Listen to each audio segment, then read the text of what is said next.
முருகனை கூப்பிட்டு முறையிட்ட பேருக்கு முற்றிய வினை தீருமே. முருகனை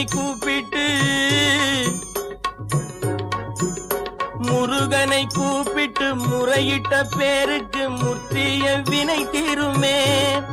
உடல் பற்றிய பிணியாருமே வாழ்க்கை முற்றிலுமே நலம் பெற்று இனி தூரமெத்த இன்பம் சேருமே. அப்பன் முருகனை கூப்பிட்டு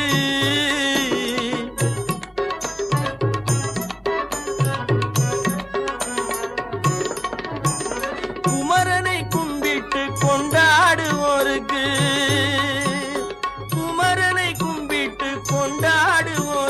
குறைகள் யாவும் போகுமே. அவர் குடும்ப